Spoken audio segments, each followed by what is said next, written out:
Assalamualaikum warahmatullahi wabarakatuh.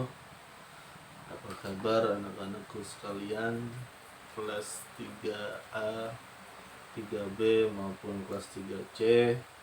Mudah-mudahan kalian sehat selalu dan selalu dalam lindungan Allah Subhanahu wa taala. Alhamdulillah, pada kesempatan hari ini Pak Ubay akan menjelaskan materi pelajaran akidah akhlak yang ada di buku paket.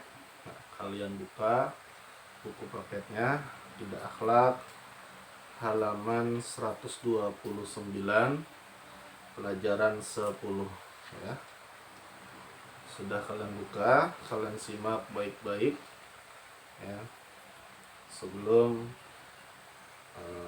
materi pelajaran tidak akhlak kita mulai, alangkah baiknya kita berdoa terlebih dahulu. Mudah-mudahan apa yang kita pelajari bermanfaat buat kita semuanya. Amin ya Allah ya rabbal alamin.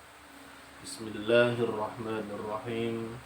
Raditu billahi rabba wa bil islami dina wa bi muhammadin nabiyya wa rasula. Rabbi shrahli sadri wa yassirli amri wa hlul 'uqdatam min lisani yafqahu qawli. Rabbi zidni ilman warzuqni fahman bi rahmatika ya arhamar rahimin.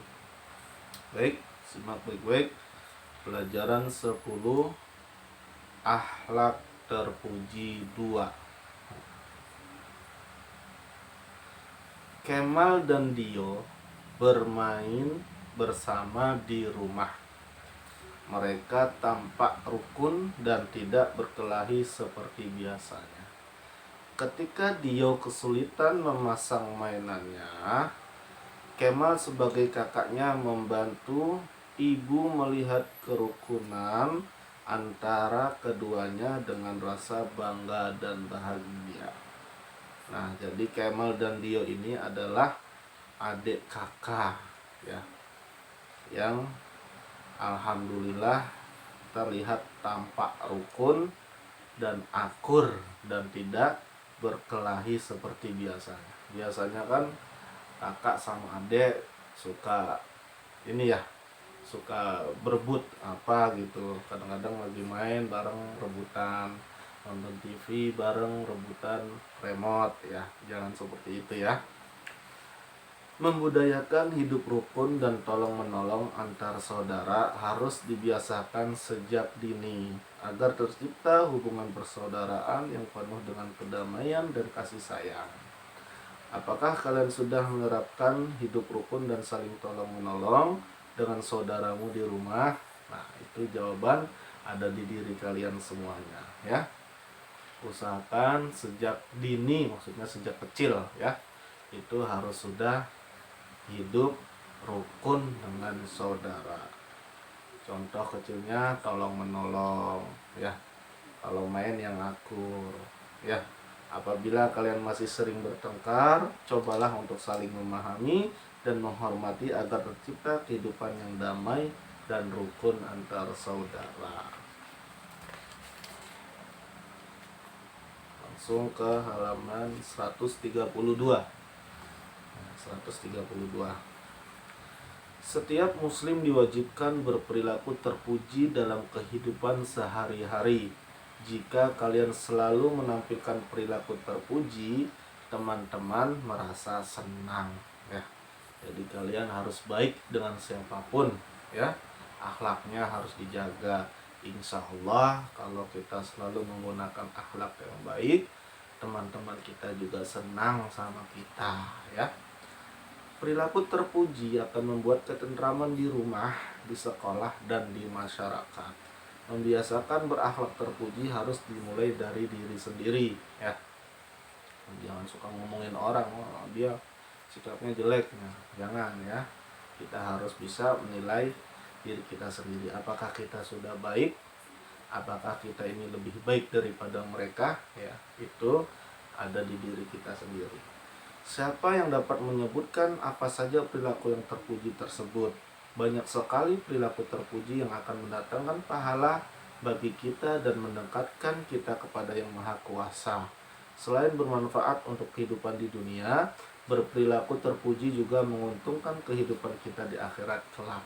Yuk kita sama-sama mempelajari tentang perilaku terpuji pada pembahasan kali ini. A. Rukun. Ini salah satu akhlak terpuji yang pertama, yaitu adalah rukun. Hidup rukun dan tolong menolong termasuk akhlak terpuji. Kalian harus membiasakan untuk hidup rukun dan tolong menolong dengan orang lain dalam kehidupan sehari-hari. Jadi kita dengan teman, dengan saudara, dengan tetangga kita harus saling tolong menolong. Jika teman kita ada kesusahan, kita harus menolongnya. Jangan tanpa imbalan, memikirkan tanpa imbalan, jangan. Hidup rukun dan tolong menolong dapat menghilangkan kebencian dan mewujudkan persatuan. Hidup rukun tergambar dalam kisah berikut. Ceritanya, Irfan mempunyai banyak teman. Irfan mempunyai teman bernama Ihsan. Mereka berangkat sekolah selalu bersama. Irfan termasuk anak orang kaya, sedangkan Ihsan anak orang miskin. Setiap berangkat sekolah, Ihsan selalu diboncengkan Irfan. Mereka kelihatan rukun. Meskipun Irfan anak orang kaya, ia tidak sombong. Irfan senang bergaul dengan siapa saja. Ia tidak suka membeda-bedakan teman. Jadi kita nggak boleh sombong, nggak ada yang harus disombongkan oleh kita. Walaupun kita orang kaya, kita tidak boleh sombong. Walaupun kita orang pintar, kita juga tidak boleh sombong, Dan untuk berteman pun jangan suka membeda-bedakan. Wah, dia orang nggak punya, kita jauhin. Wah, dia orang nggak pintar, kita jauhin. Nah, jangan seperti itu, Itu namanya akhlak tercelah, Kita harus mempraktekkan akhlak terpuji kepada siapa saja, Suatu hari Irfan lupa membawa pensil ke sekolah. Ihsan membawa pensil 2. Ia meminjamkan pensil kepada Irfan. Irfan sangat senang karena dapat mencatat pelajaran yang diterangkan Pak Guru. Irfan berterima kasih kepada Ihsan. Mereka terlihat rukun sekali. Jadi kalau kalian sekolah, ada teman kalian yang tidak membawa pensil, kalian membawa pensil 2, kalian pinjamkan, Jangan malah kalian sorak dulu, nggak bawa pensil dulu, jangan, Kalian pinjemin, Kalau nggak bawa penghapus, kalian bawa penghapus, pinjemin, Irfan dan teman-temannya telah membiasakan hidup rukun. Rukun merupakan sifat yang penuh persahabatan. Anak yang rukun tidak suka bertengkar atau berkelahi. Mereka terhindar dari perpecahan. Tahukah kalian apakah ciri-ciri anak yang rukun? Tadi itu, di situ sudah dijelaskan, hidup rukun itu adalah tolong menolong, tidak berkelahi, itu hidup rukun. Anak yang rukun mempunyai ciri-ciri. Anak yang rukun mempunyai ciri-ciri, antara lain tidak membeda-bedakan teman. Itu juga salah satu hidup rukun.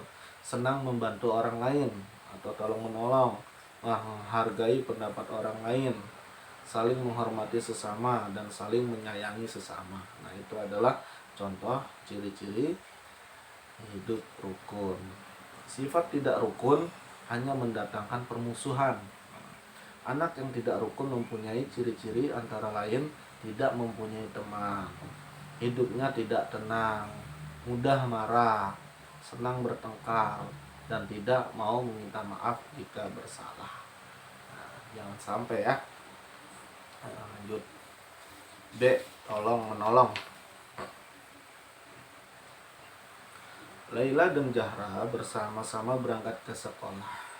Ketika hendak menyeberang jalan, mereka melihat seorang nenek tua. Nenek itu hendak menyeberang jalan. Ia kelihatan takut untuk menyeberang. Laila dan Zahra segera menghampiri nenek itu. Mereka menggandeng nenek dan membantu untuk menyeberangkan. Berkali-kali ia mengucapkan terima kasih kepada Laila dan Zahra. Jadi hidup tolong menolong itu contohnya banyak, Contohnya ini seperti ini tadi itu yang ada di cerita. Ada seorang nenek-nenek tua yang ingin menyeberang karena takut, ingin menyeberang maka harus dibantu untuk menyeberang ya. Zahra tidak masuk sekolah karena sakit. Laila menyampaikan surat izin Zahra kepada ibu guru. Agar tidak ketinggalan pelajaran, Laila meminjamkan buku catatan kepada Zahra. Tolong menolong termasuk akhlak terpuji. Kalian tidak dapat hidup sendiri tanpa bantuan atau pertolongan orang lain.